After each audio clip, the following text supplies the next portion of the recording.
issues concerned. Today, on the behalf of CECAF, we welcome everyone present in this meeting today. Today, we are celebrating on the day of 22nd September, World Rhino Day. World Rhino Day is celebrated on September 22nd every year. This day provides us the opportunity for cause-related organizations, which gives us an awareness about conservation of rhinos. In this day, all the NGOs, zoos, and members of public are eager to celebrate the conservation of rhino. I welcome Mr. Bishen Bonal, who is an IFS officer, and he joined IFS in 1980 and has worked as director in Kaziranga. He did his extraordinary work for conservation of rhinos in Assam. He was an DG GOI and member secretary of National Tiger Conservation Authority of India. He's currently he is on a CATS accreditation committee and also on the regional expert committee for management effectiveness evaluation MEE of sanctuaries and national parks. Also, I welcome Dr. Arvind who will be the chair and he will be hosting our chair. He is an Indian IF Forest Service officer. He retired as a Principal Chief Conservator of Forest and Director General of Social Forestry. He also worked as Commissioner of Tribal Research and Training Institute, Pune in the state of Maharashtra. He holds a doctorate degree from Social Science from Ranchi University, his Master's in Sociology from Jawaharlal Nehru University, his LLB from Nagpur University, and AIFC Postgraduate Diploma in Forestry from IFC, Indira Gandhi National Forest Academy, Dehradun. He is a gold medalist in MSc in Physics from Ranchi University. He has a number of publications and articles, and he likes to develop multi-sectoral aspects in between natural resource. Right now, I would like to pass on my mic to Dr. Bishen, who is the speaker right now. Welcome, sir. Jaji. Okay. Thank you very much for inviting me. Let me first introduce myself properly. Of course, you have already narrated some of my postings. I am also retired IFS officer. I retired as head of the forest of Assam, the PCCF and head of the forest of Assam. But before that, I was ADG Project Tiger, that is member secretary NTCA, National Tiger Conservation Authority.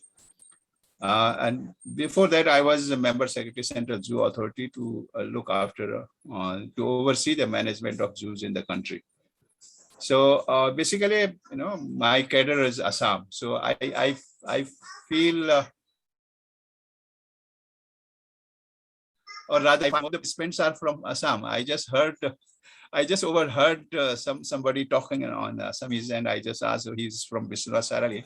So it seems that quite a good number of participants are from Assam only, and rightly so, because when we talk about the rhinos, so it's Assam, and Assam has a pride of having more than 80% of one-horned rhinoceros in the world. Anyway, before I came into the government of India, I was my first posting was in Digboi. So Digboi is the eastern part of Assam. Then from there I was posted in Dhubri, just western part of Assam.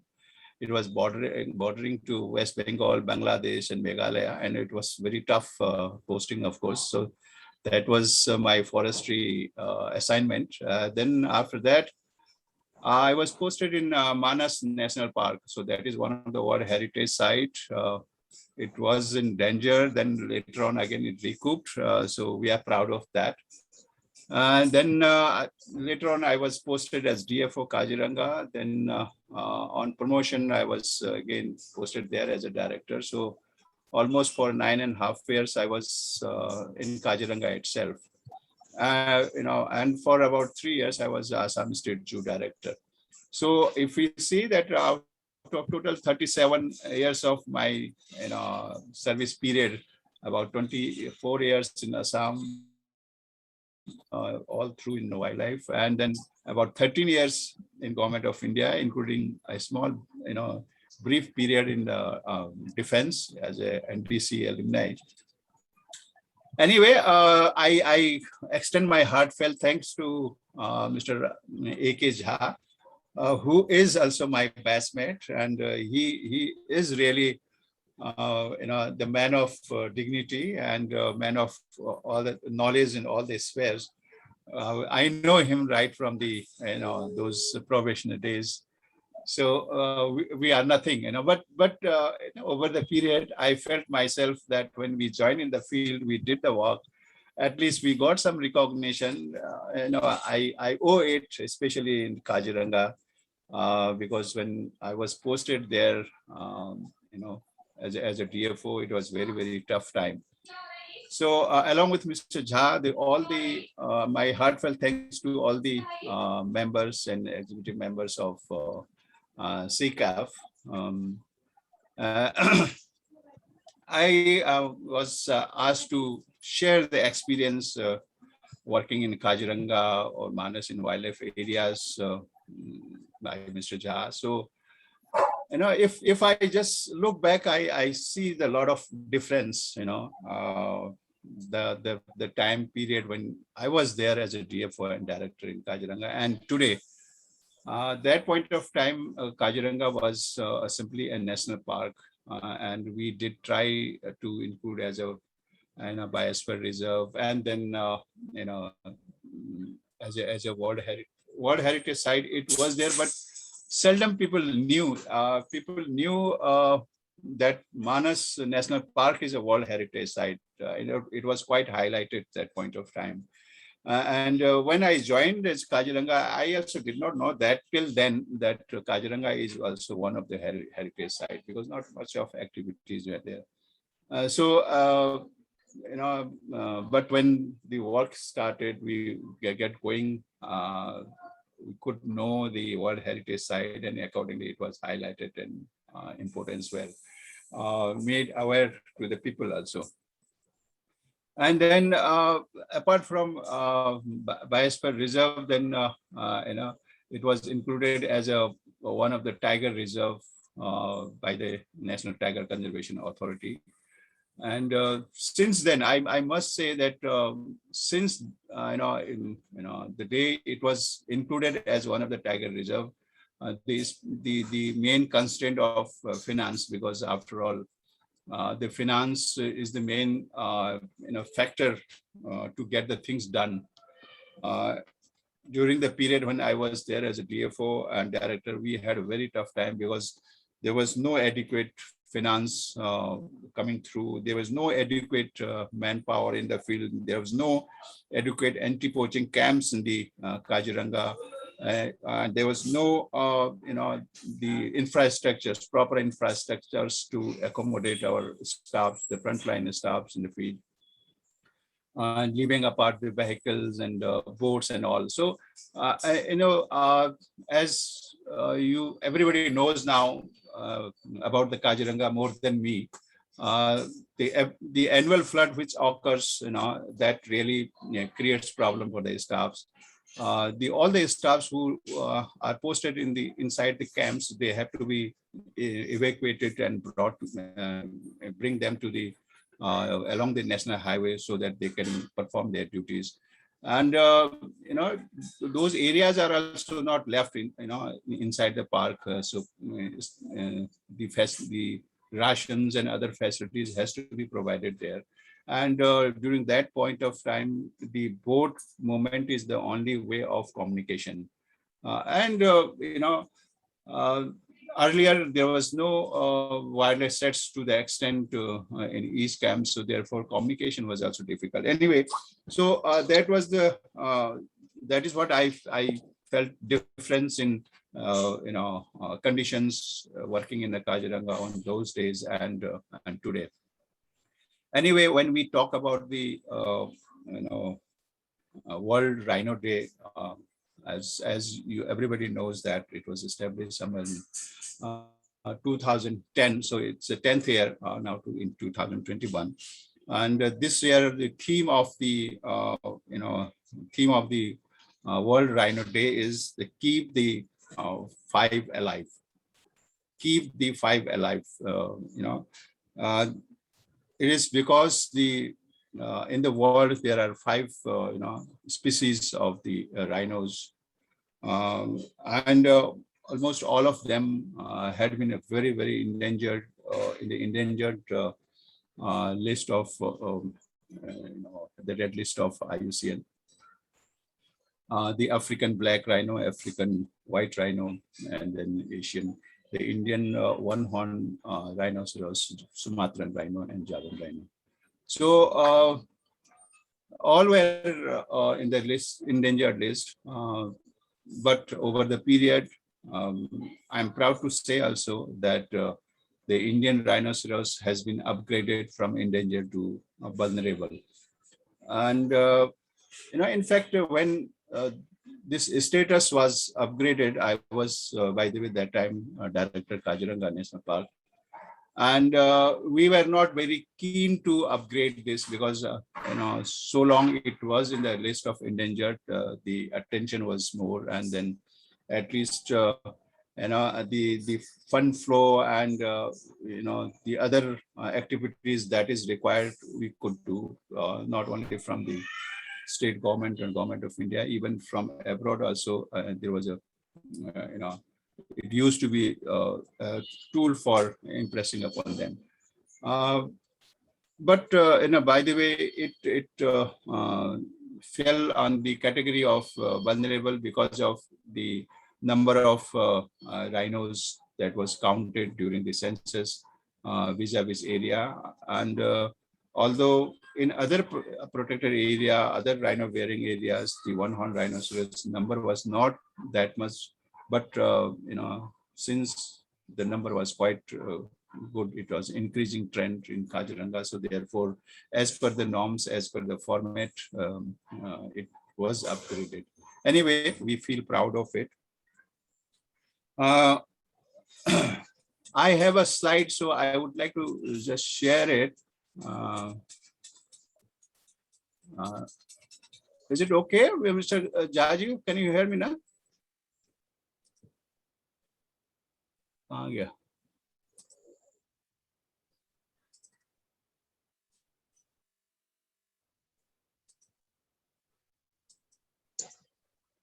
Can you see the screen? Yeah, my slides? Perfect. Okay. Very true.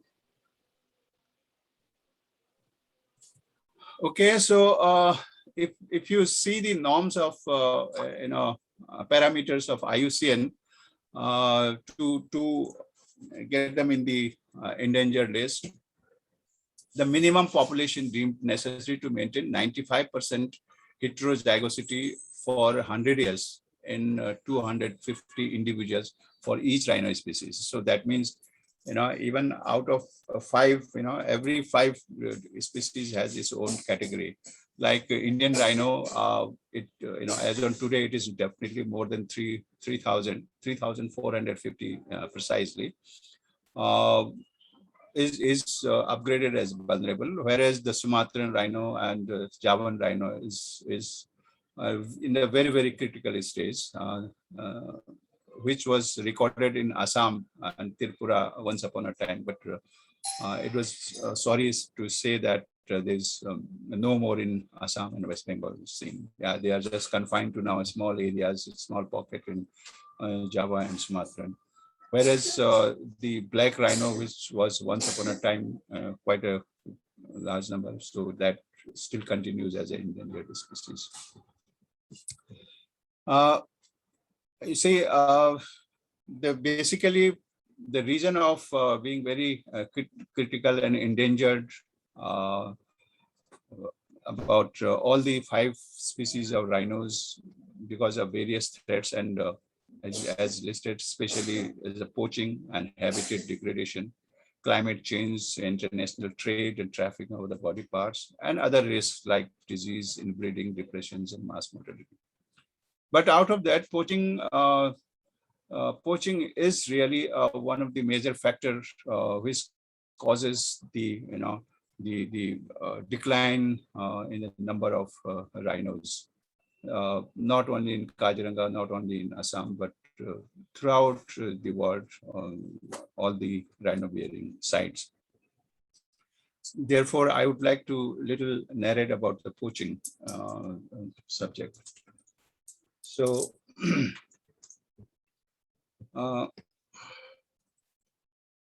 you see, this is just a picture of all 5 rhinos.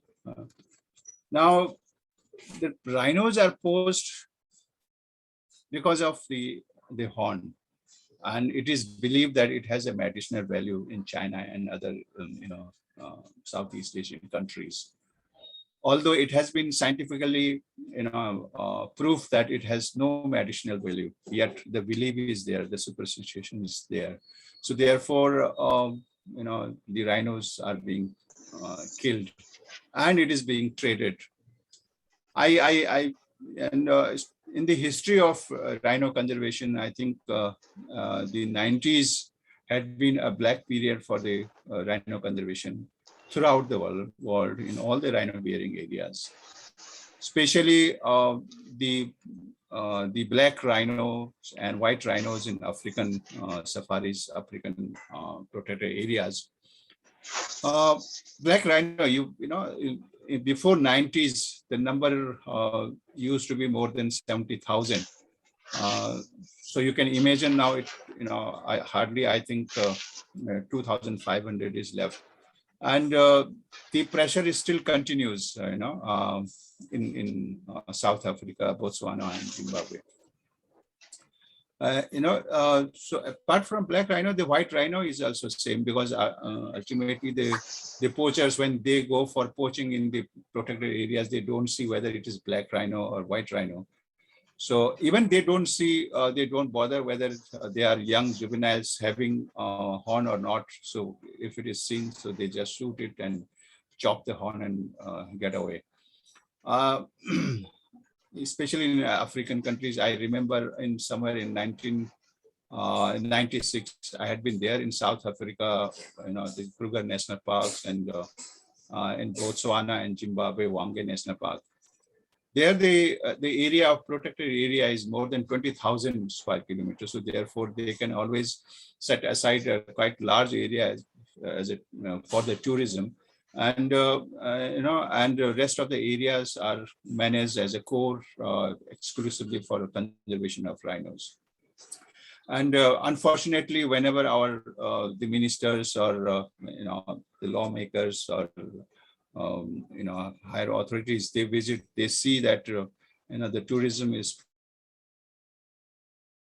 flourishing, and if they can land the helicopters and planes and do the tourism in an open way, why not in India also? But unfortunately, in India, we have protected areas not very, very small in comparison to theirs. Ours is maximum 3,000 square kilometer, and most of the protected areas are in an average about 500 to 700 square kilometer. For example, in the Kaziranga itself was first notified as a 430 square kilometer. Now, of course, it has been increased to more than 1,500. And if we say about the tiger reserve, then it's around 3,000. So having that constraints, we cannot do the same thing so far as tourism is concerned as being done in African safaris. But our policymakers, they do insist that you should also open your protected areas for tourism as being done in the African safari, to get the more revenue through the tourism. But we had been successful so far, because we have the guidelines issued from the National Tiger Conservation Authority, where only 20% of the core area is allowed for tourism, and rest of the areas are managed exclusively for the tigers and rhinos and their prey base.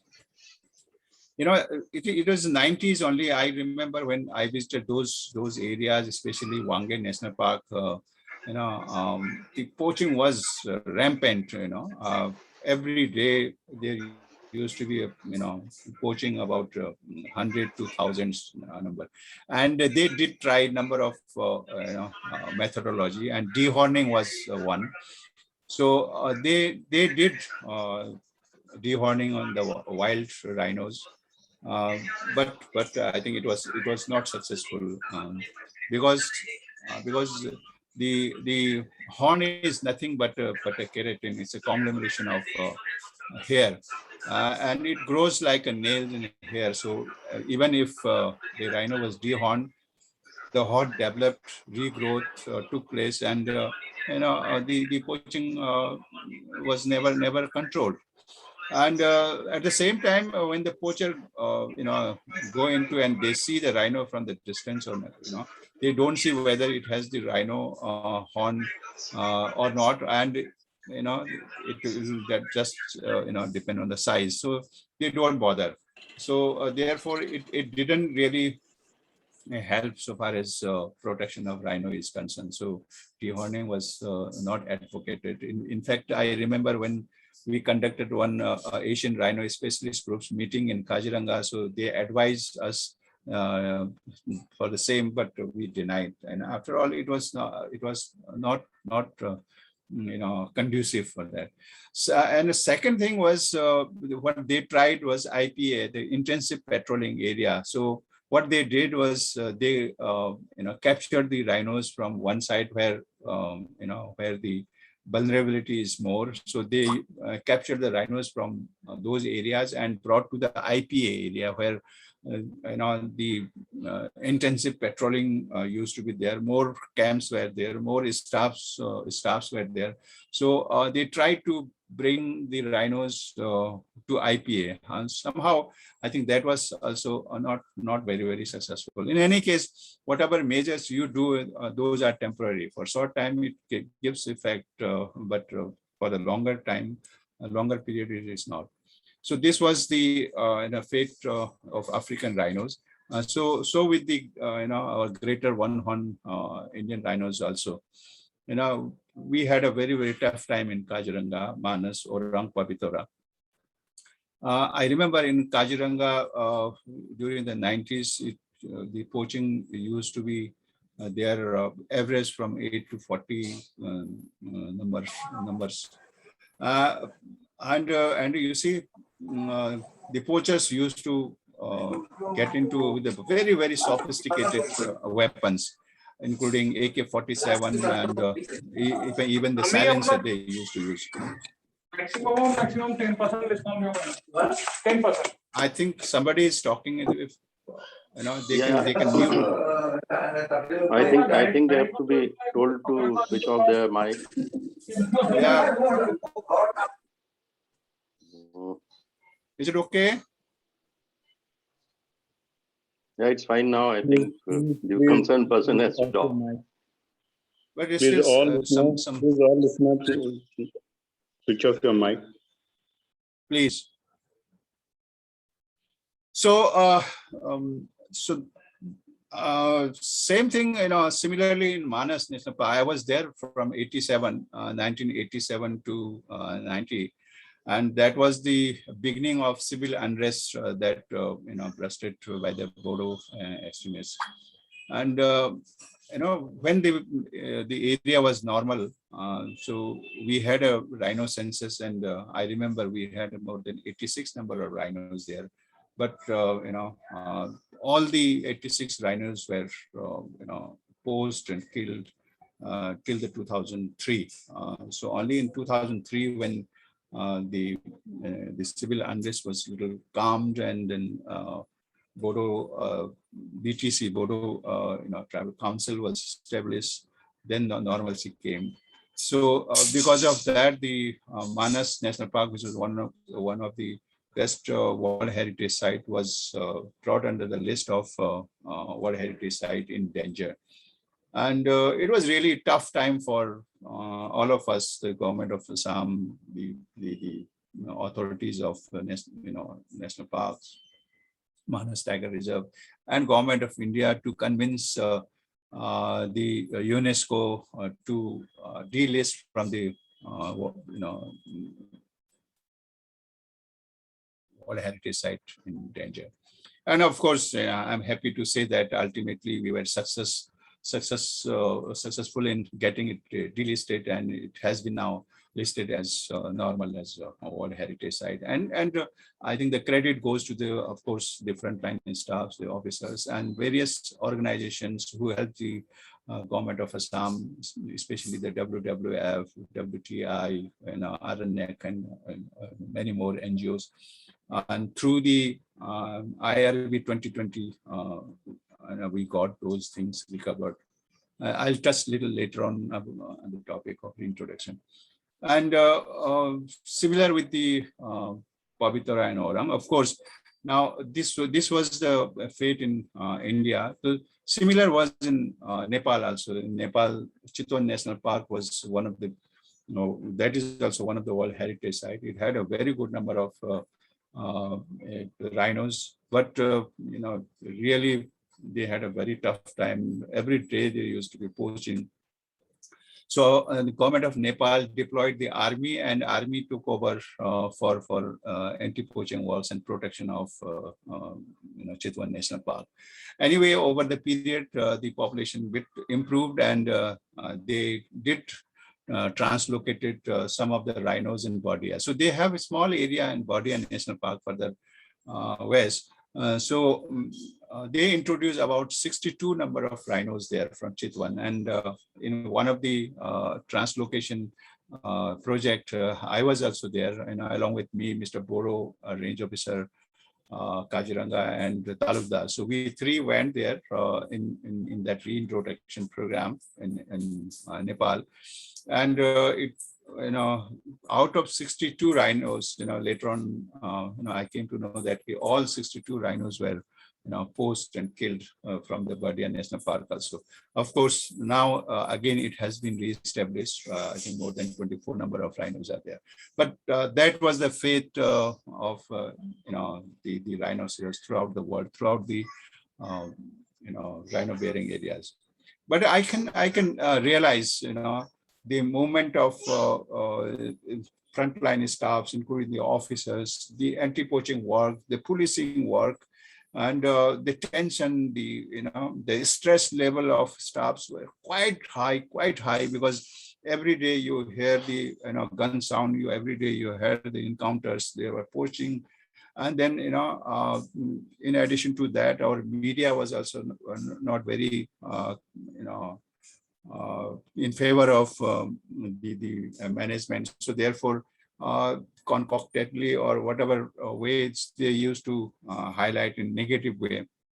So, but over the period, then we got success on convincing them also that how difficult it is. And in one of the census program in Kaziranga, so we involved all the the major press wallas, both print and TV, and they were taken inside the park, and they really realized how tough it is, because even if the poaching takes place just by the side of road or near to you, it's difficult to detect and sight them because of the terrain, the grassland, the water bodies, and things like that. So anyway, the 90s had been very, very tough time and black day for the rhinos. So, but if we see that the rhino horn, which is nothing but the conglomeration of hair, why these rhinos are poached despite of all the efforts being done by these staffs, the frontline staffs. It depends on nature of animal also. If you see the intelligentsia of the rhinos, they are really forgetful, unlike elephants. The elephants are they have a very good memory. They follow the same path every year and come back to the same year. They are the huge ranging animals. So their memory is very, very good. If somebody has poked any point of time, then he'll take the revenge and he remembers. But not the rhino. And rhino, it's a very small brain in comparison to the size, and it lacks the mental alertness. It's always busy and grazing and wallowing, so not much of alert. The worst thing is in case of danger, if any animal, like even in even the tigers, if they feel danger, they would like to run away or go to the safer place. But the rhinos, they don't do that. Rather, they come forward and try to charge, and that is how they become easy to shoot by the poachers. And of course, the affectionate mother, in case of Indian rhino, it is believed that the mother follows the calf. So if by the way a calf comes to you, to your side or towards the poacher side, then mother also follows. So therefore, they become victim. And we used to feel that the rhino horn might be used as a defense action for fighting and all, but it's not like that. So it's something like a so piece only, because they fight by biting like horses and all. And you see, they have a common latrine system. Defecation is done in a fixed place, the community defecation. And also they use the same path for movement, which is in local Assamese, it is called Dondi. And it becomes vulnerable. It becomes an easy target for for poaching. So in earlier days, there used to be a pit poaching, because the poachers, they used to dig the pit on the Dondi, and the rhino used to fell prey, and they used to chop the horn and go away. So anyway, because of the intensive patrolling, the pit poaching is no more now, but sophisticated arms are used by the poachers. A voracious eater, and you see, they are good runner also. They can chase like anything. I had been I had experienced that number of times. Inside the park in the Boroville, there is a place where concentration of rhinos and other animals are used. So there the rhinos are very, very ferocious in comparison to the tourist site like Mihimok, Kaziranga and Bagoli near Donga. So, I had experience of chasing by rhinos during the flood time on the national highway itself. In fact, it bited me when I was just trying to get into the car, so it bitten. Luckily, I had a jean, so jean was my pant was torn anyway. So it is only because of the horn the rhinos are posed, because it has a huge value in the international clandestine market, which goes maybe in lakhs now in crores.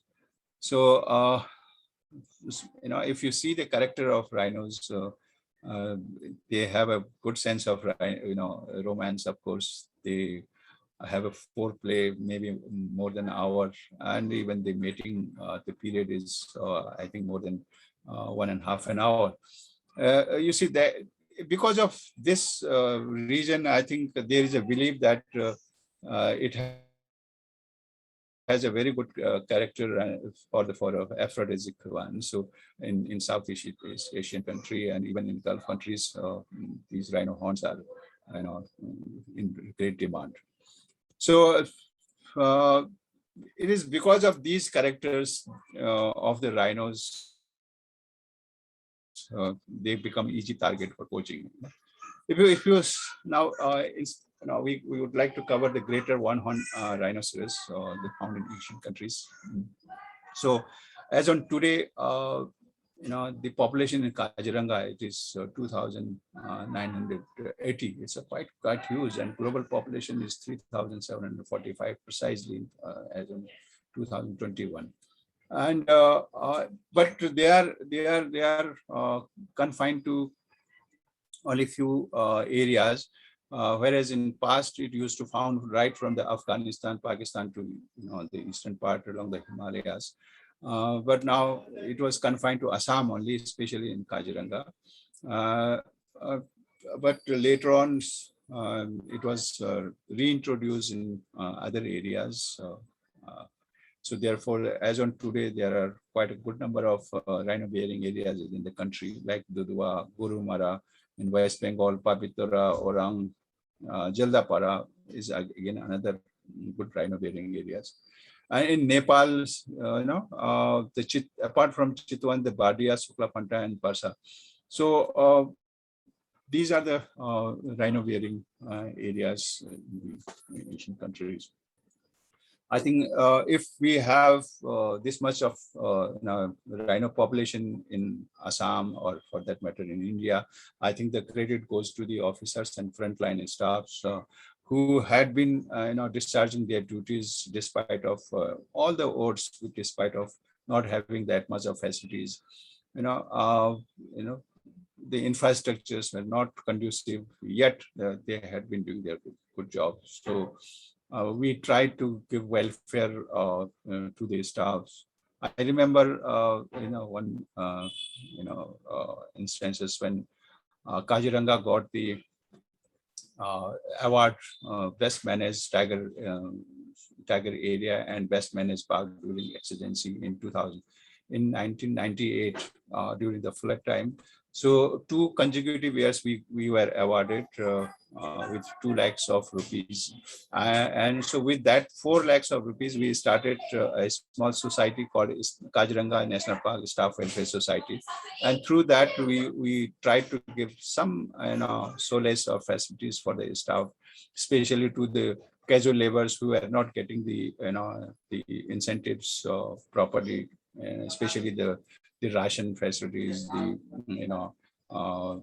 medical facilities. So therefore, we tried to give, and this society is now grown up and they are doing very good job. So I feel proud and happy that that society is working.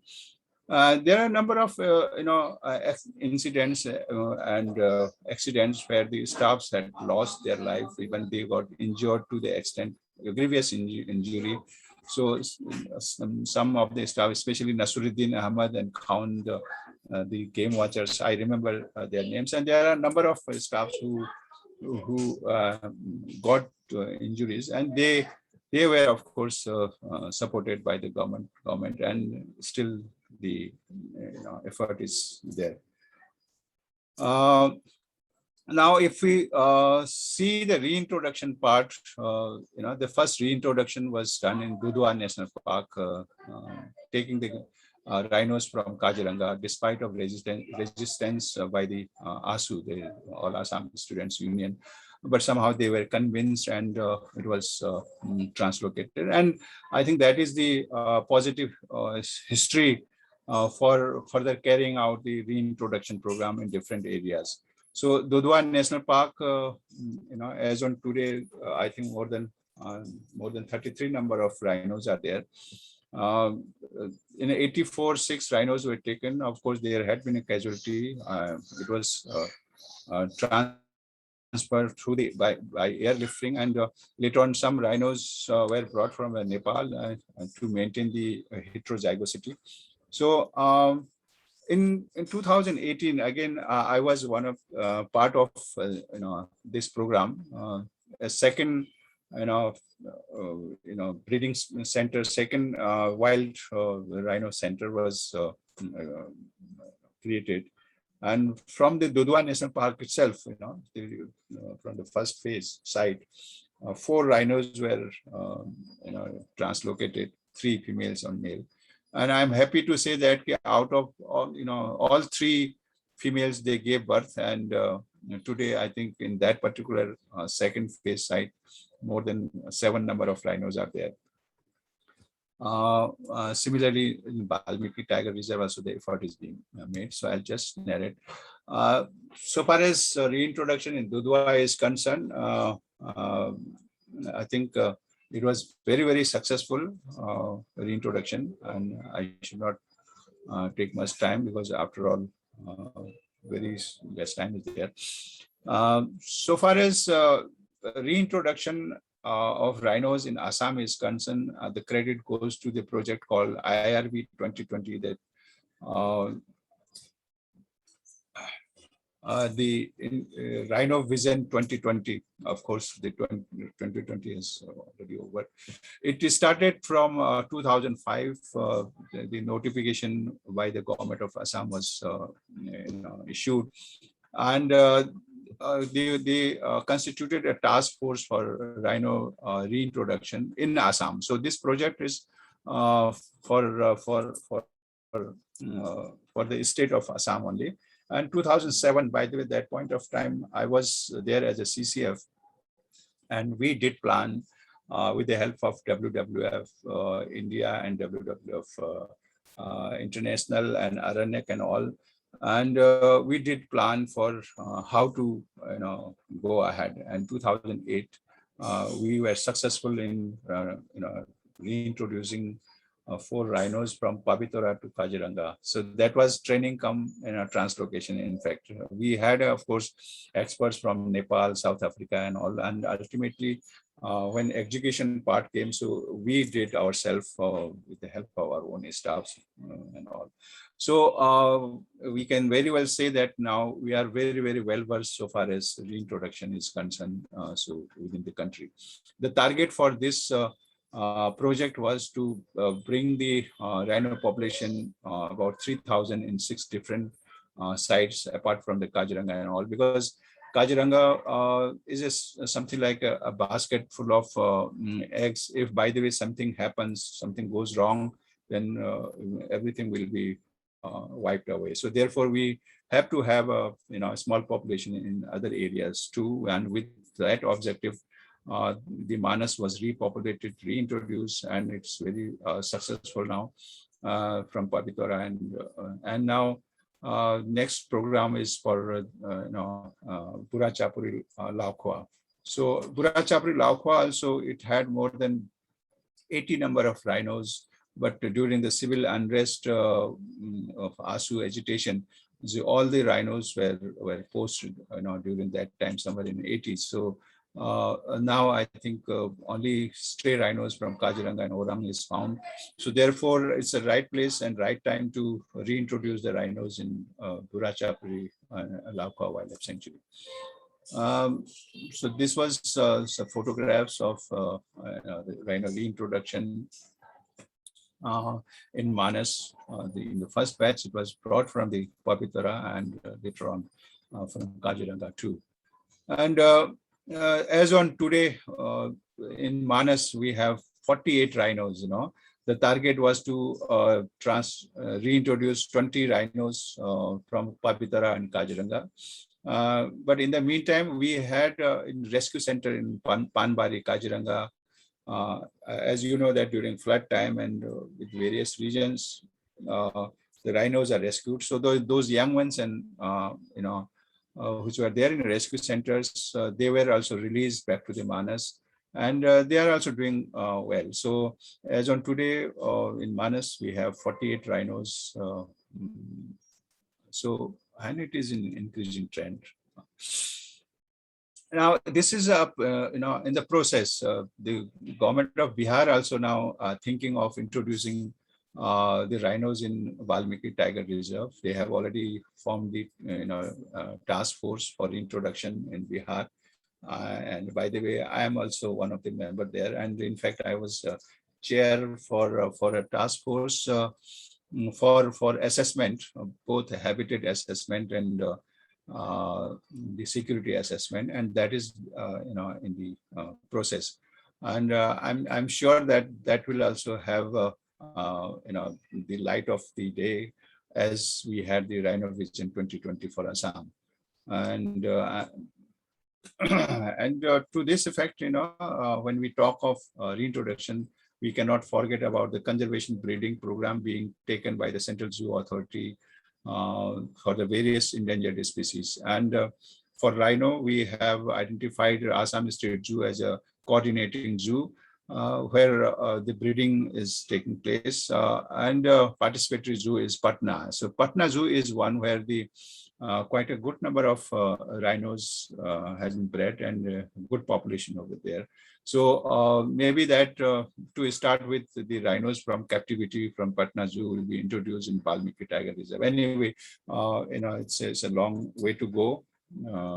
Ultimately, we'll have to take some rhinos from either West Bengal, Assam, because population definitely increasing. But to maintain the DNA heterozygosity, we need to have the rhinos from different areas. You see, to manage that, the government of India is also very much concerned about that. So they have already developed the national rhino conservation strategy by the Ministry of Environment, Forest and Climate Change, along with the other conservation partners like WWF and all. On the basis of this strategy, the projects are being developed by the Government of India, and we are very, very hopeful of doing well. You might be knowing that Project Tiger is one of the most successful projects in the world. So therefore, in the same line, we are expecting the rhino project and elephant project. And on the basis of that, quite a good number of guidelines and the protocols has also been developed and being followed there. Even forensic tools, the roadies has been developed by the WWF India in collaboration with the Government of Assam, West Bengal, and all. And it is getting successful because through the DNA fingerprints, one can get the poachers and get to know that the origin of the horn seized or found anywhere in the world. To get that, the Government of Assam has done quite a good, policy changes, especially the strengthening of law. The Wildlife Protection Act Assam, which is based on the Wildlife Protection Act 1972. The penalty for offense has been increased to up to the life imprisonment. So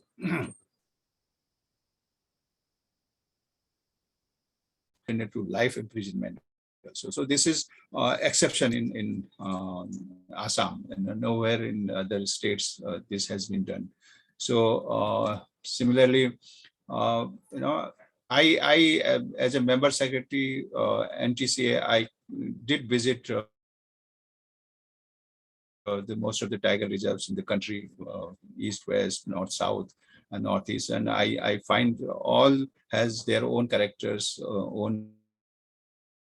But in Kaziranga and especially in northeast and Assam in particular, the threat and from the poachers had been really very, very this thing.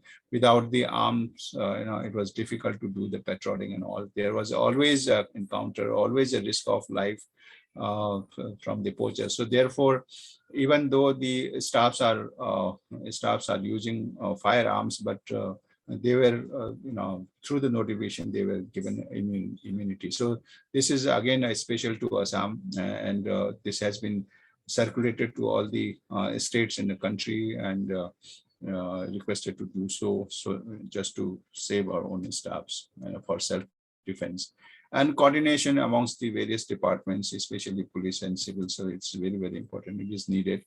And the Assam Forest Protection Force, which is meant for the protection of forest and wildlife, I think Assam was the pioneer to this effect also. Quite a good number of staffs the Forest Protection Force were deployed in rhino-bearing areas. But when the Kaziranga was included as one of the tiger reserves, so the National Tiger Conservation Authority, as per the norms, so the special Rhino Protection Force was also created. Although for the tiger reserves, it is Special Tiger Protection Force, which is totally funded by the Government of India, in addition to the Assam Forest Protection Force. But since the rhinos were the key key species, therefore the Special Rhino Protection Force were created, and they are also doing very good job. And of course, the investigation process we used to get through the Assam Police. Of course, it is supposed to be done by our own staff, but because of lack of time, lack of manpower, and all, so it used to be handed over to the police. Now, because of the proper coordination and all,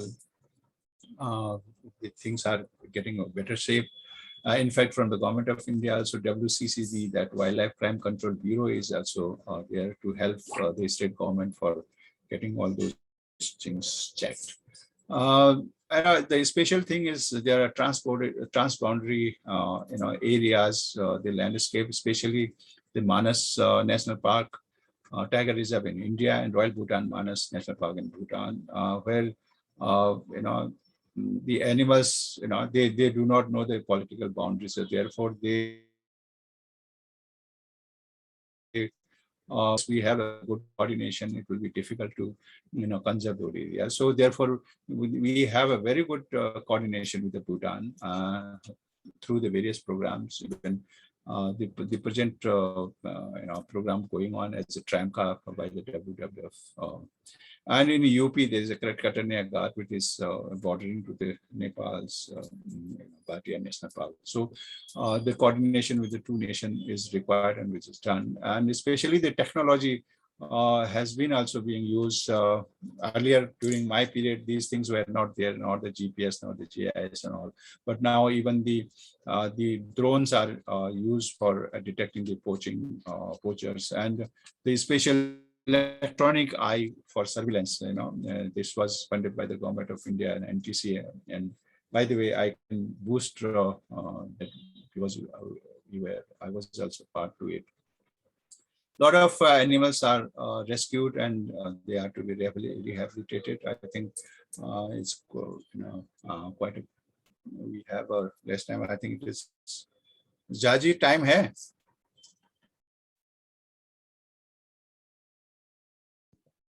Mr. Jha? Yes, sir, I think Time is there. I think we have time for the Discussion nice also. details that you are giving. They're wonderful. Please. So I'll just summarize. Okay. So during the flood time, and even during when the rhinos they stray out, so a lot of animals are to be rescued, and they are sent to the rescue centers established in Panbari near Kaziranga, and zoos are supposed to function as a rescue center. And these rescued animals, they are to be released back to the wild, and this is being taken. So far as the way forward is concerned, the government, as I told, the Government of India has in this act National Rhino Conservation Strategy, and with the 5 different goals, naturally the state governments are being helped by the Government of India to achieve those goals, and the various civil society. These various NGOs, especially the WWF, WTI, RNEC, has been, assisting the governments, state and Government of India, and especially the WWF has some project to support the rhino-bearing states government through collaboration with the NGOs and allocate the funds accordingly. And you see the IRB 2020, which I was mentioning about the Assam. Reintroduction of rhinos in Assam. So that is being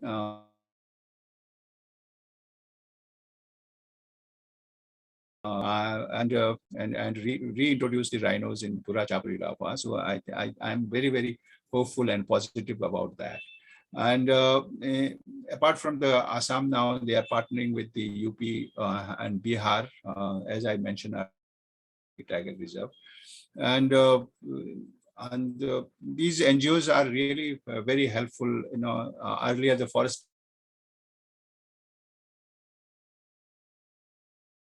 department, rather, I also personally feel that we not much of local community involvement was there. But now, the paradigm shift is there. That without the help of local community, I think it is very difficult to conserve our heritage, the forest and wildlife. So therefore,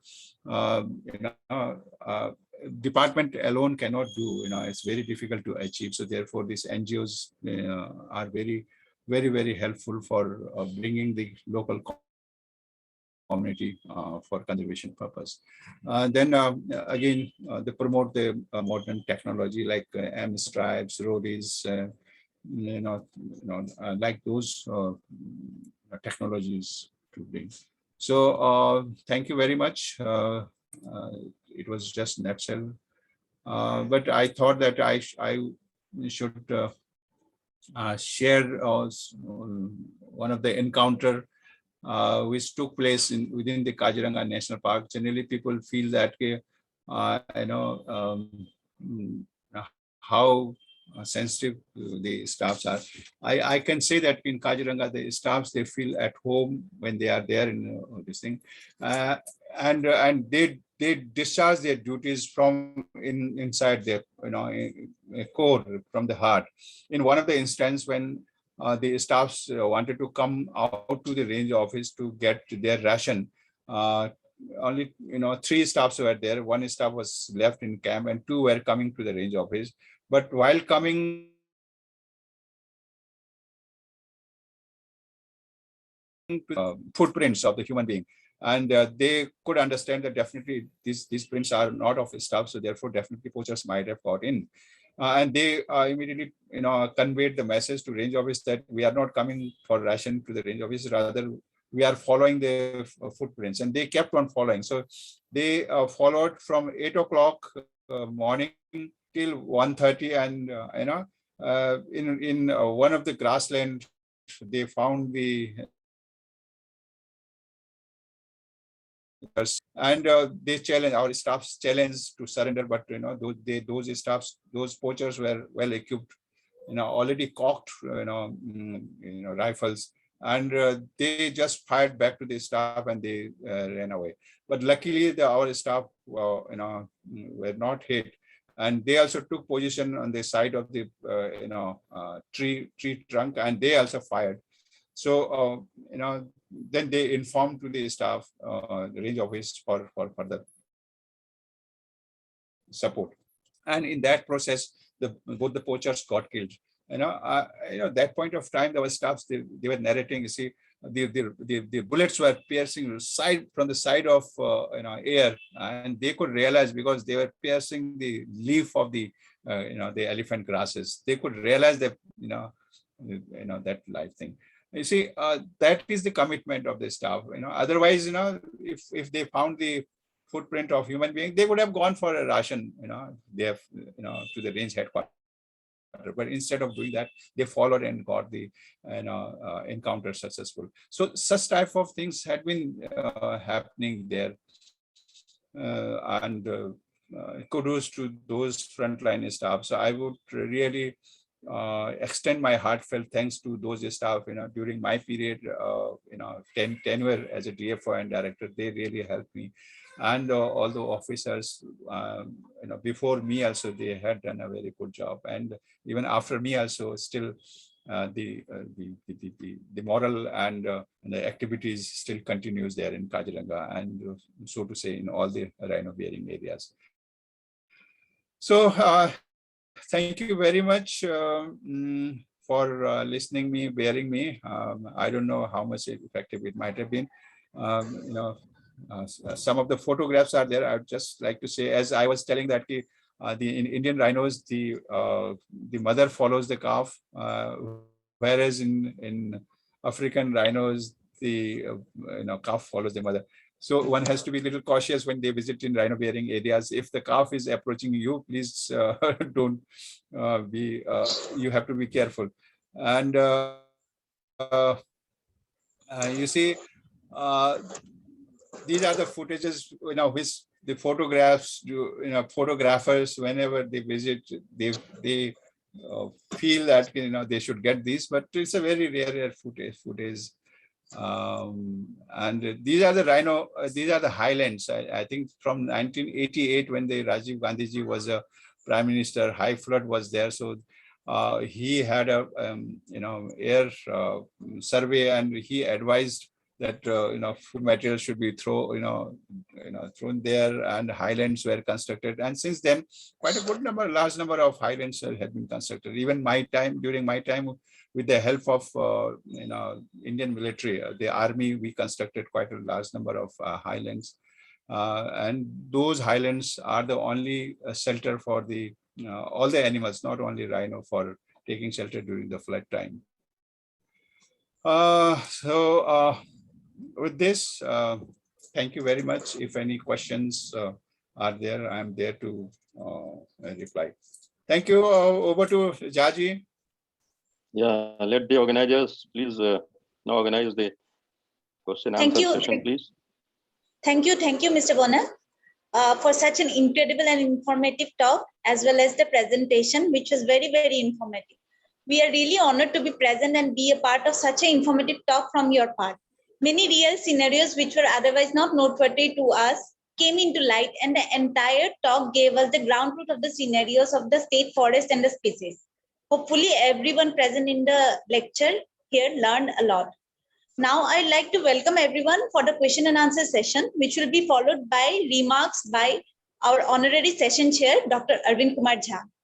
So there were few questions posted in the chat box, sir.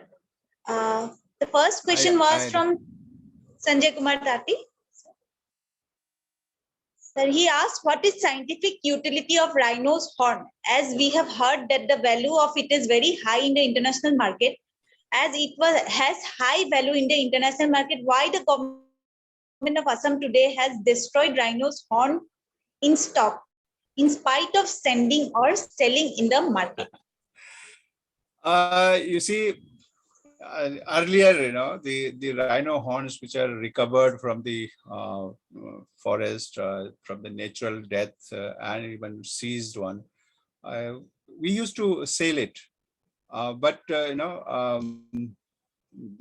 convention, the international convention is there. So as per that, the selling of any the wildlife products, be it rhino horn, be it elephant tusk, are banned. So as on today now, no animal parts, even animals, cannot be sold. So therefore, there is no point of keeping these horns in the stock. Since 1967, I think those stocks were there. Till 82, I remember I was ACF in Big Boy, and there was a separate branch in Assam Forest Department, FUO, so Forest Utilization Officer. So they used to auction the rhino horn, and we used to get quite good revenue. But since it is banned, so therefore it was kept in the treasury. And you see, after all, this is organic, it gets deteriorated, and these are the precious things which may later on, anything may happen. So, if by the way, some theft occurs, or if it is sold in the market, although it cannot be now, but by the way, if it is sold, so in the name of these these legal, rhino horn, they may do the poaching further in the wild. Same thing for the tigers also, nothing is allowed to sell. So, but with China and other countries, they are doing the farming of tigers, and they say that these tiger parts are being used for, the medicine in the Chinese medicines.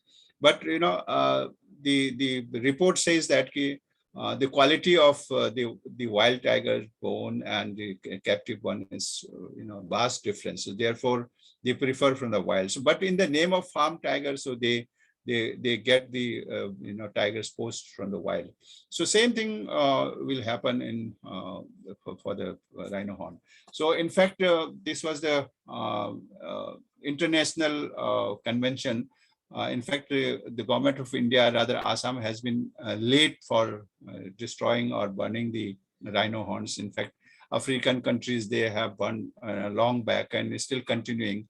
Every year they do burn the rhino horns and tusks from the stock. So yeah, I thought of touching that also, but I could not. Thank you for posing this question. I must congratulate, in fact, the government of Assam for having done this destruction of rhino horns by burning today on the occasion of World Rhino Day in Pokakhat, in Kaziranga. And I think that will be a great relief for government of Assam, because keeping this in the treasury, again, it is risky, and so many again, loss of revenue also, because the facilities which was created for different other purposes, it was blocked because of this rhino horns. So although as I mentioned, that rhino horn has no medicinal value, but because of leaf, the China and South Asian countries, there is a huge demand, so it continues. So I'm sure that by burning it, by destroying it, the message will go to all those traders, those countries, those poachers, that nothing doing. There will be no compromise so far as rhino conservation is concerned, especially in Assam and in India. I hope it is clear.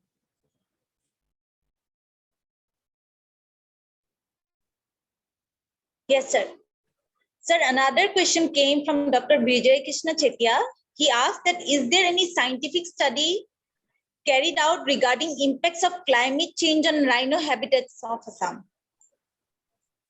Yeah, so far as study is concerned, it's very, very dynamic. So number of institutions are there, who had been having projects for, habitat aspect in Kaziranga and other rhino bearing areas. I must confess that, in earlier days, because of the pressure on poaching, most of the works used to be for policing, for anti-poaching work. And habitat manipulation, except for the grassland burning, grassland management, and controlling the woodland invasion in the grassland. So not much of work was done earlier, but now various institutions are coming forward, and they have been doing. And I'm sure the climate change, of course, is burning topic, and this especially this aspect has been taken, and the government of India, government of Assam, the Kaziranga authority, and all the rhino bearing park authorities are very, very keen to get the this study done. And if there are some listeners from the institution, colleges or universities, they are most welcome, to do the study and research work in those areas. Yes, please. Yes, sir. Sir, another question came, which is from Deep Raj. It is the same question which was asked first. It is, sir, he asked that, sir, I don't know why the Assam government has destroyed the horns today. Please explain. So as you have answered the question, shall we skip to the next question? Yeah, please. Okay. Sir, the Jyotirmoy Hazarika asked that with the government starting Project Tiger in the core area of Kaziranga National Park, what effect can it have on the rhino habitat protection and preservation? You see, the tiger conservation Tiger project is a project to manage the landscape, to manage the area in the name of tiger. In the name of tiger, I know precisely. I'm telling in the name of tiger. So when you do anything, any management practices in the name of tiger, the benefit goes to all the animals.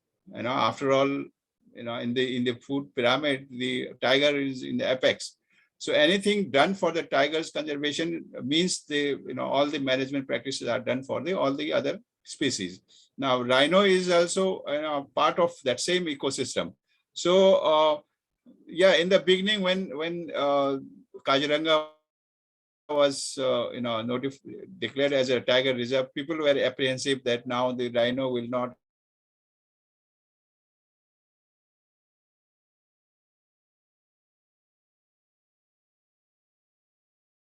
earlier we had a project called Rhino Conservation Project, and these horns, that Rhino Conservation Project was Government of India's project. Government of India used to give the money, and at that point of time, the government of Assam told that you give us the fund, you give us the money, and Government of India told that okay, we will be continuously giving you fund, but these horns, the property will be of Government of India. And of course, it was agreed, and it was kept in the treasury. And today, if those horns were destroyed, so it's again property of Government of India and Government of Assam both.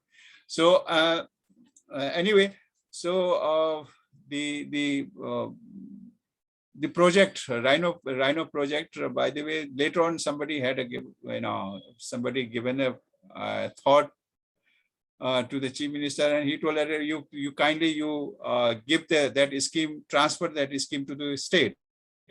And he did not realize perhaps that point of time that transfer of scheme to the state means then the state will have to bear all the costs. So Government of India immediately transferred the scheme to the state, and then they stopped releasing the fund. And Government of Assam had a very tough time. That's why this financial problem also came into in the management. So in the name of Tiger Reserve, whatever practices are done, it's benefit to all. So it's not only for tigers; it's for whole ecosystem, and all the prey base, even the water conservation, the grassland conservation, the woodland conservation, and to name it, whatever effort is being put in the name of Tiger Project, the benefit goes to each and every species, and so with the rhino. So I think we should not be worried about that. If the Tiger Reserve is, Kaziranga is declared as a Tiger Reserve, then rhinos will not get importance. It's not like that. Rhino has its own importance. Assam is proud of rhinos, and it is because of the people of Assam, because of the people of the neighboring villages of those protected areas, the population of rhinos is increasing and they are protected. Thanks to all those people. Yeah, sir, can I ask you one more question? I mean, it's a very, it's very understandable about the apprehension of the people from entire Assam, because they feel Kaziranga as their own property. I mean, it's a public property. Like there's a feeling in the mind, a feeling in the heart that Kaziranga is quite synonymous to rhino. That is why probably this apprehension has come. But just now somebody had asked the question that the horns, rhino horns, were burned down today in Bokakhat, which is from the government of Assam. I think you said it's the right step, that it will send a message to the entire world community that the rhino horns are of no medicinal value or as such of no value. And there will be a lesson to the poachers also, and the lesson to the people as a whole. But what I feel is that it's a very different type of thing. I mean, just don't take it otherwise. Since rhino horns has a market value, don't you think that Assam government could have gone for auction of the horns in a legal way to accumulate some money, and just then these money could have been used for the benefit of the forest department in Kaziranga and other areas?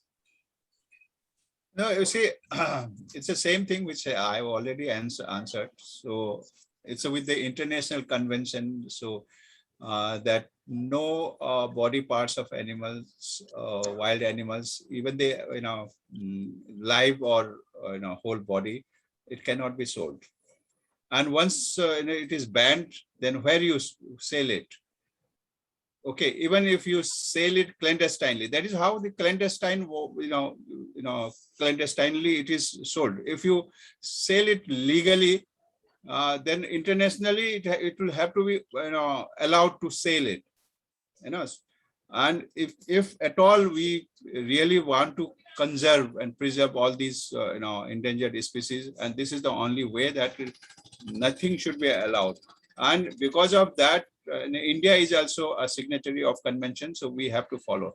Now, there are number of thoughts, number of schools, there are number of thinkings. Same as you told that why not to sell it and get the revenue. Yes, these thinkings comes, but if we think of conservation and protection of rhinos and wildlife, then we'll have to take such drastic actions. And definitely the message goes. First thing is, it has no value. It is all superstition and belief that it is still going on. Especially the rhino horn. So this is the right things which has been done. by the government of Assam. In fact, the planning was there for last, decade or maybe 6-7 years. But today it is done. I again reiterate for congratulating the government of Assam. And this is the right thing which they've done. Hello, sir. I have a question here, Please, if I'm permitted. please. Yeah. So first of all, congratulate you and CECAF for coming up with this wonderful session on a very special day.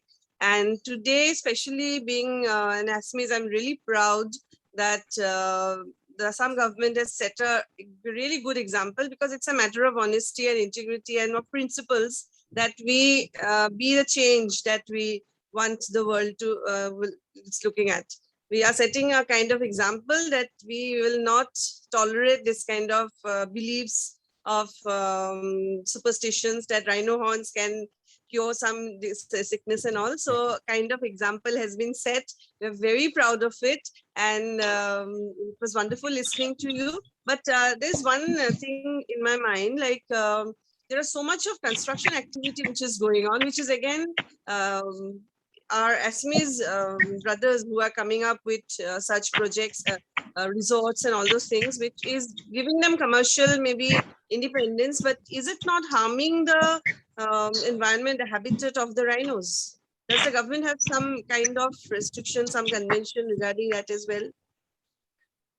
Suman, thank you very much for bringing this point also. In fact, when I was DFO there and director there, only that wild grass, only one resort was there, and no dabas were there, and even the Tata, tea garden, we requested them not to fence along the road, because during the flood time, the rhinos and other animals, they do cross the national highway and go to the Kaziranga hillside. So they were good enough to listen to us, and they never fenced that area.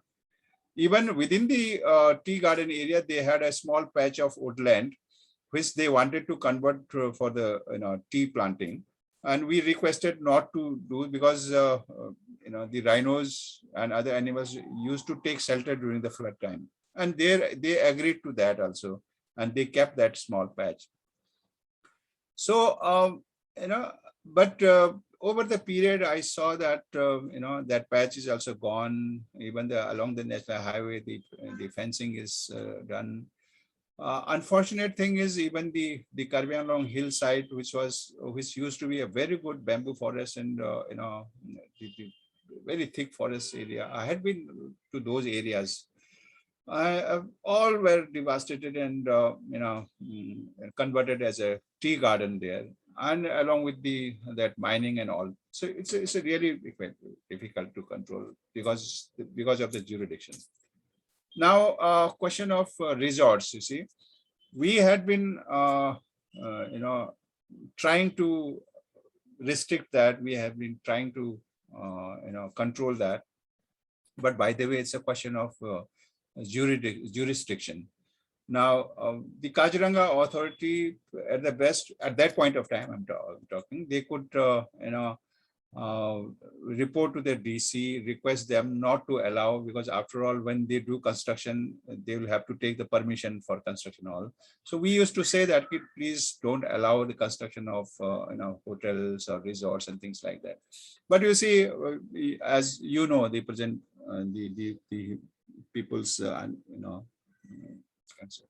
so they started with 2 or 3 or something like that. But now, after so many years, when I visited Kaziranga, I was really very, very perturbed by seeing those resorts. I think more than 124 number of resorts has come. Of course, it is good that the tourists should come and they should know tourism is one of the way to make the people aware. But I think it should happen through the homestay concept. And you see, in other states like Himachal, Uttarakhand, and other areas, the tourism for tourism purpose, the homestay is the now talk of the day. And through the homestay, you can share the culture, the tourists can enjoy the, the natural and original, know-how of that area, culture of the area.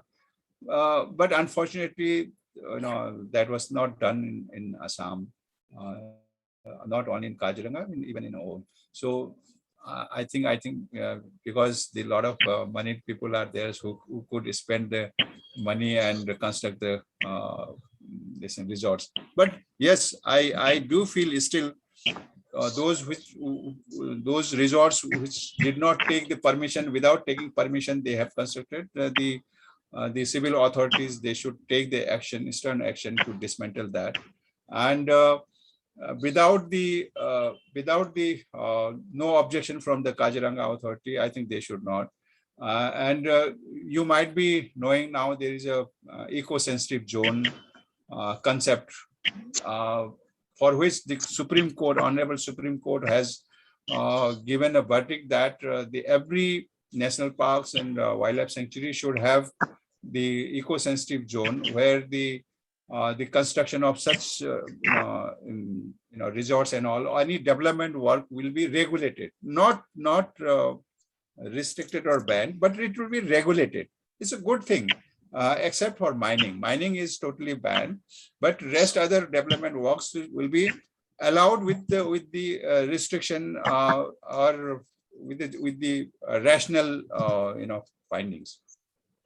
So definitely those areas also falls under the eco-sensitive zone, but unfortunately I think that has not yet been finally notified. Ultimately it has to be notified, but Supreme Court says the eco-sensitive 10 kilometer from the boundary of national park and sanctuary will be deemed notified as a eco-sensitive zone if it is not notified by the state government.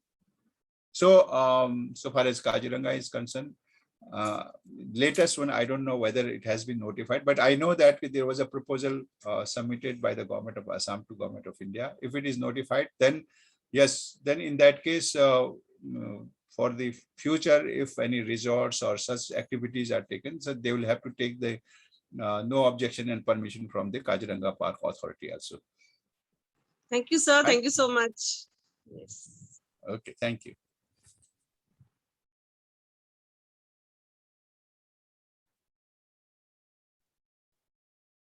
So You're not good audible. Good audible. Yeah. Thank you, Now it is fine. Ms. Kavita Das from Portugal has asked regarding the growth of weeds alien to Assam, which is wrecking rhino habitat. After this question, we will pass on the mic to Arvind Jha, sir. Yeah, the weed is another problem for habitat management in Kaziranga National Park. Not only in Kaziranga, even Orang, Pavitra, and other places. In Kaziranga, especially that mimosa species is creating a problem. And during my time when I was director there, so we did not have that much of fund. So we took the help from the tea garden authorities. They were gracious enough to provide the tractors and the labor force, and we did try in Bagori area for uprooting the mimosa species. But by the way, it was you need to convince them annually and every year. So first year we did, and then I was I had gone to the government of India on deputation, and perhaps it did not continue. And then that area became more conducive for the mimosa, and the growth was rather vigorous, and more this mimosa species had come. Effort has been there. So later on, the WTI, they came with the project, and I think they did for 5 years, and it was successfully done in Bagori area. Continuously for 5 years, they uprooted and re-uprooted, again uprooted, and that patch of area was devoid of now mimosa, and it's a quite good grassland. So, so that was a patch only, but unfortunately it is increasing throughout the area. Apart from the mimosa, then water hyacinth, which blocks the water bodies, the water flow. But fortunately, the Kaziranga has the annual flood, and that flood is both friend and foe also. Friend means in the sense that they reclaim, refresh the water bodies, and even those water bodies act as a breeding space for the fishes. That is what you get in the Brahmaputra. And during flood, this water hyacinth is washed away. So whenever the flood level is low, the Kaziranga, the problem of the flow of water hyacinth becomes a little difficult. So these are the two main species apart from Mykinia and others. Yes, the effort has to be continuously made for eradication of these weeds, and Yes, sir, yes, sir. the projects are being taken. Actually, whenever we talk about rhino conservation, we talk about poachers, but these species and invasive species also are like silent killer, I feel, like Mimosa pudica, and then one more is there, Parthenium. Those are like Parthenium. silent killers. We hardly talk about those. Okay, thank No, you no, so much, sir. it is there, but you see, priority. One has to see the priority. This anti-poaching work is day-to-day work, and you can't avoid that. You will have to do that. Anti-poaching works, patrolling through the boat, through the vehicle, through the elephant. But so far as habitat manipulation is concerned, it is for the particular period, and again, it depends on the financial support which they have, and then one has to prioritize. So therefore, we had been welcoming all the universities, colleges. If they have a project, they develop a project, definitely they can also pitch in and chip in and then get those things done. So, on behalf of Forest Department, I don't know whether I'm eligible or not, but you can always prepare a project and get those things done in Kaziranga and other rhino bearing areas. Okay, thank you, sir. Thank you. Thank you. Thank you, Speaker sir. Now we would like to hear remarks from our Honorary Chair, Dr. Arvind sir. Thank you so much, and and thank you, Bonal Saab, for such a wonderful lecture or maybe session, whatever we call it. But it was so educative and so much down to earth. And I'm sure all the listeners, they must have felt the real experience that has been shared with you, right from the field level, that is the ground level, to the national level where Bonal Saab worked. And he is an authority on not just rhinoceros, but on various other wildlife matters. And that, of course, he is a member of so many committees, and he was so busy today.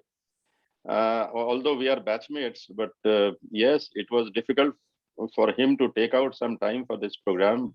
But he did honor our request, and he has been of great help to us in terms of educating people, spreading awareness about various aspects which we really didn't know and perhaps would not know about rhinoceros unless we have heard Mr. Bonal.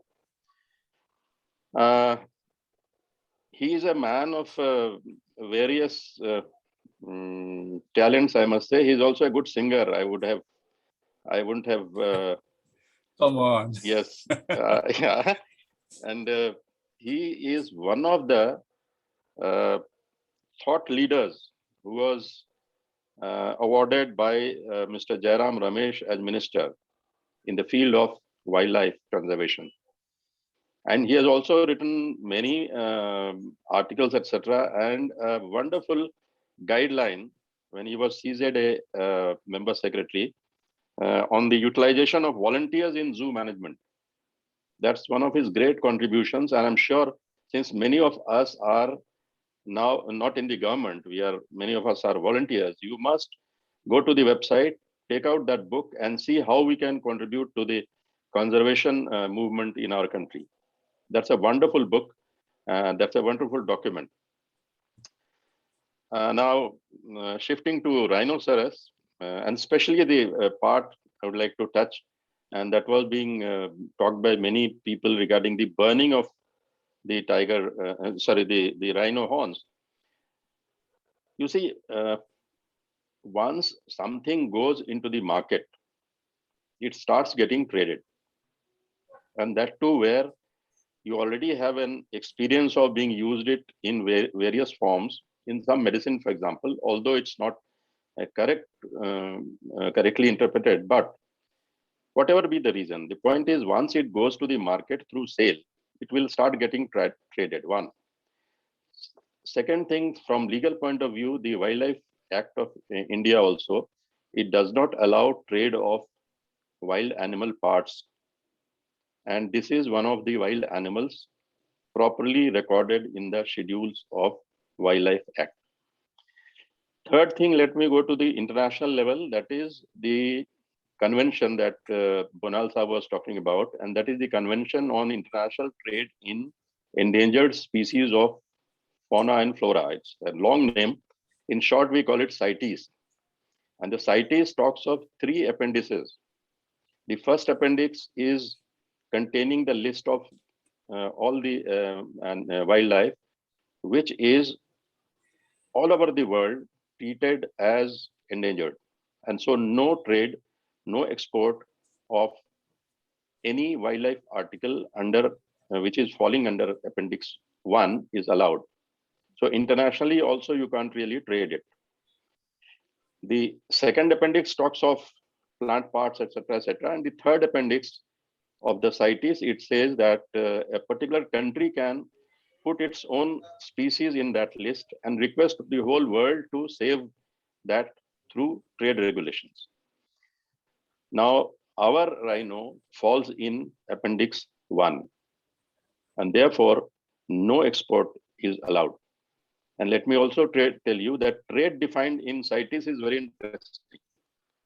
Normally, when we talk of trade, we think that there must be some exchange of money.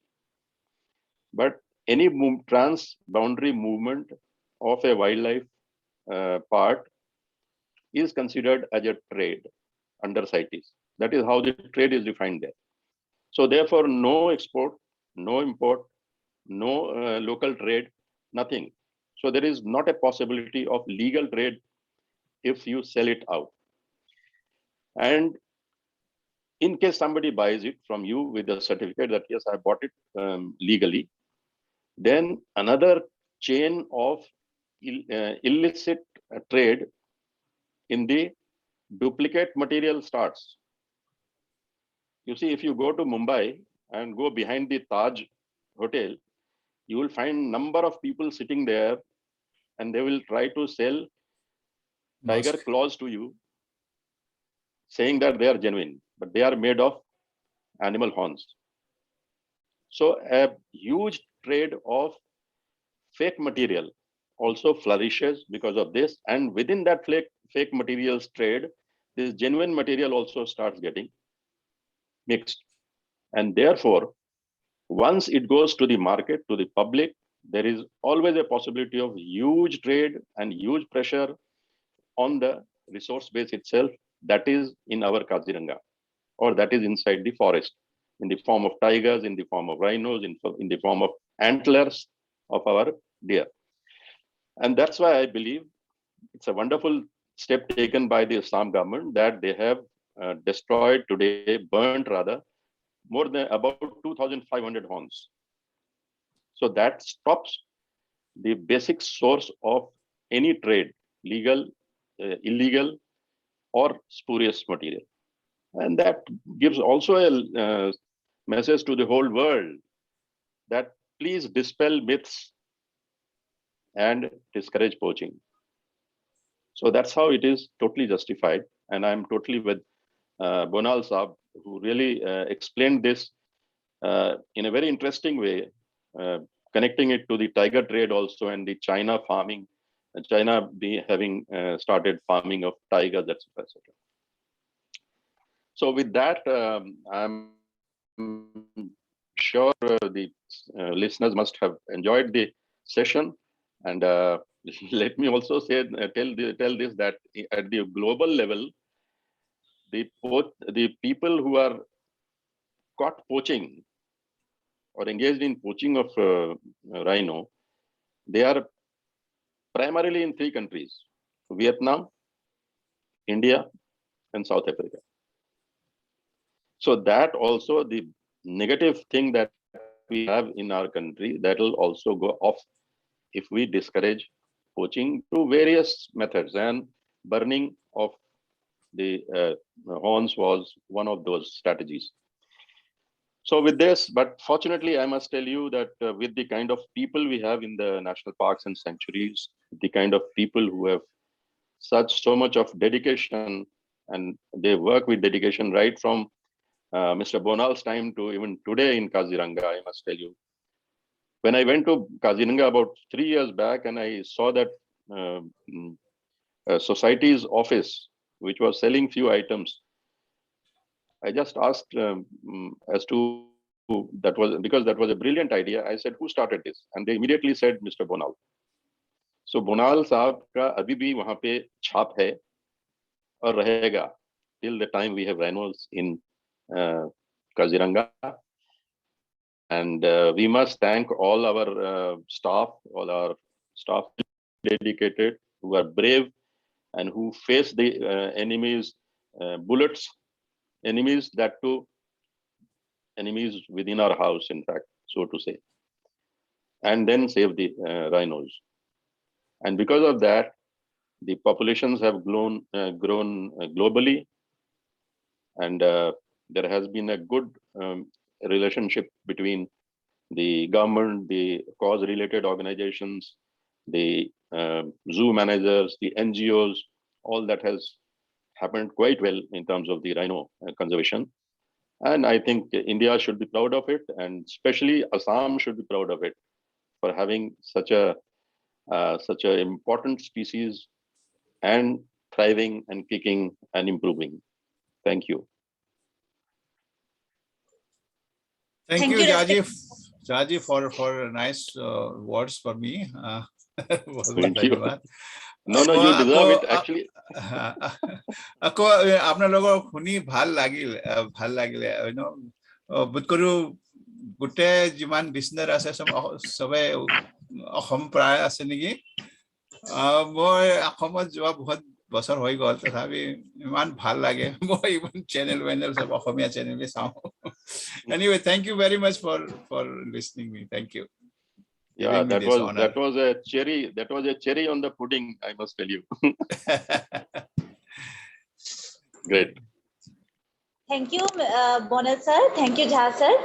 I, on behalf of CECAF, thank respected speaker Dr. Bonal sir, Jha sir, Dr. Edmond Andrew, Dr. Kamal Kumar Tanti, and Mr. Snehankar Chakraborty for making this talk possible and for their extensive participation. I would like to thank all the attendees present in the session today. Hope we have learned a lot from the talk. Thank you so much. Thank you very much. It was good to interact with the Assamese friends. Thank you. মই এনে কথা কৰোঁতে ইমান ভাল নহয়, খালি ফিল্ডৰ কাম কৰা মানুহ বিলাকে। Okay, thank you. It was a wonderful session, sir. Wonderful session. Okay, thank you very much. It was a wonderful session. I got to know many things about the rhinos, about the behavior, about why they are so soft target of the poachers, why they become so soft target of the poachers, and there are a lot of things. Seriously, thank you from a very core of my heart. Thank you so much. Thank you very much. Okay then, see you again sometime. Bye. So Jaji, छोड़े फिर? आपका हुकुम. Thank you so much. Thank you very much, and all the best, and happy World Rhino Day to each and everyone. Thank you. Rhino Day. Rhino Day. Great. Thank you.